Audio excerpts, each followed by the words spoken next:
Bonjour, je suis fort heureux de te retrouver ce matin afin de continuer de voir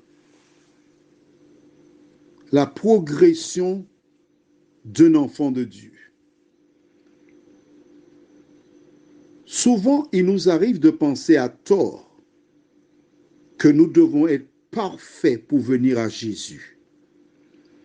Mais la Bible nous montre ce que Dieu attend de nous. Rappelle-toi, il y a 2 jours, Pierre disait à Jésus, si c'est toi, ordonne que j'aille vers toi sur le lac. Si c'est toi. Ce qui sous-entend que si tu ne me dis pas de venir, je saurai que ce n'est pas toi.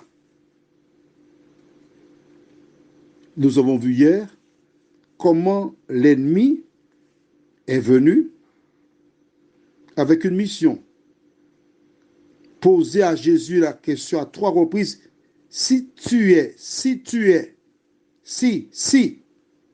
Et nous avons bien compris que le doute qui débuta, le doute débuta en Éden avec Ève, est toujours l'arme fatale du diable. Aujourd'hui, nous lirons les versets 29 et 30, mais juste avant, recherchons la direction du Saint-Esprit. Éternel,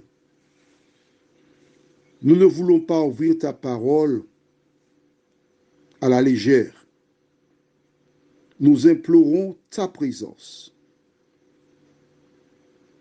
Les directives du Saint-Esprit, qui seul conduit dans la connaissance de toute la vérité. Merci de nous entendre et de nous exaucer, car nous t'avons prié au nom de Jésus et pour ta gloire éternelle. Amen. Lisons du livre de Matthieu, chapitre 14, les versets 29 à 30. Et il dit, viens. Pierre sortit de la barque et marcha sur les eaux pour aller vers Jésus. Mais, voyant que le vent était fort, il eut peur. Et comme il commençait à enfoncer, il s'écria, Seigneur, sauve-moi. Pierre était anxieux. Quand on lit les Écritures, on voit qu'il aimait toujours répondre le premier, être le meneur. Il était devant. Et c'est le seul qui demande à Jésus l'autorisation de marcher sur le lac. Ordonne que Jésus lui dit, viens. Aussitôt, il a posé un pied sur la mer. Et lorsqu'il posa le pied sur la mer, son pied est resté à la surface. Ouh, ça marche. Je peux marcher sur l'eau. Une deuxième occasion lui est donnée de poser le pied. Alors, ça dépend. Quand moi je me réveille, je démarre toujours sur le pied gauche. Alors je veux croire qu'il a mis son pied gauche sur la mer.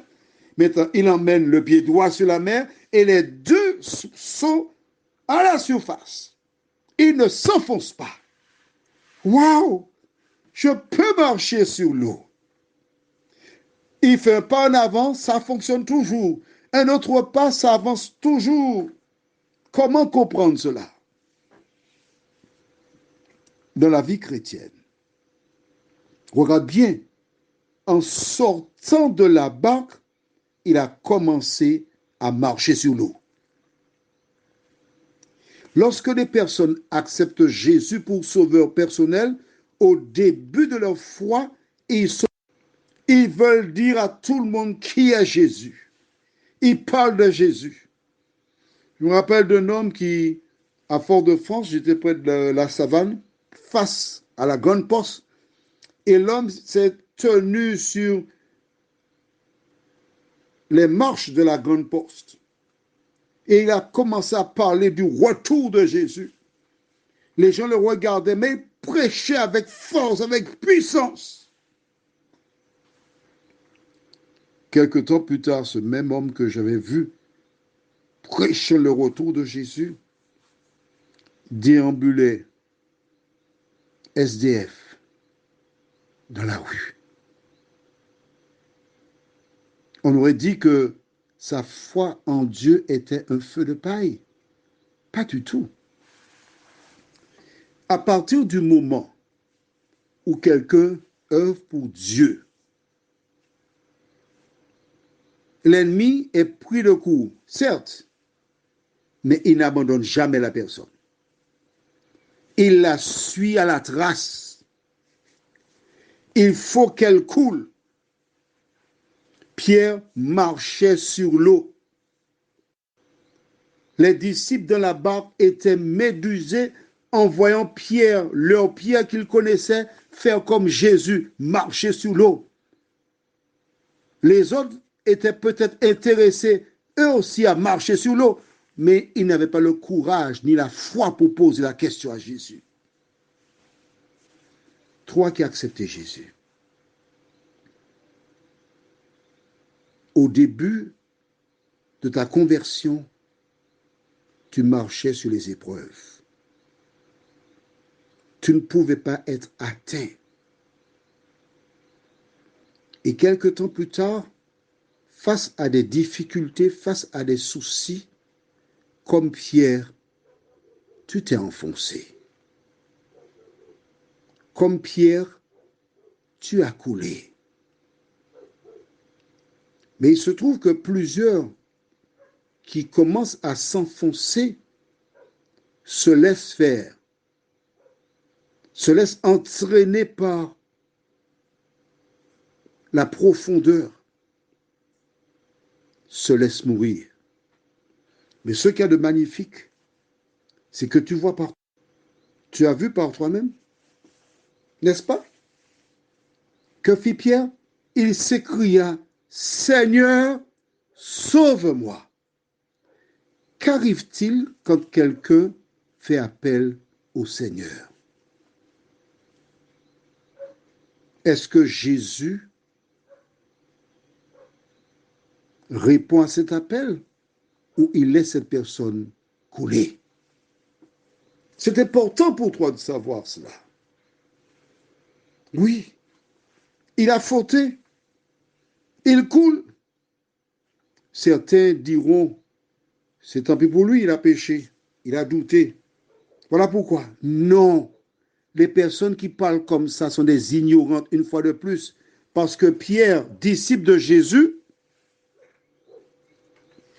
tu as vu, il a coulé.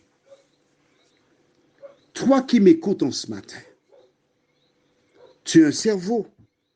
Analyse ce que je te dis.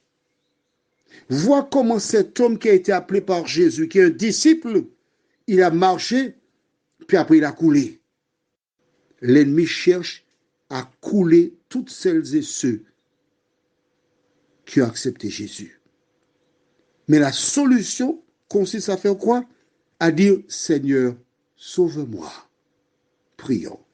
Notre Seigneur et notre Dieu, nous verrons si tu as répondu à l'appel de Pierre qui t'a demandé de le sauver, Seigneur. Merci pour la parole. Merci de nous inculquer la vérité.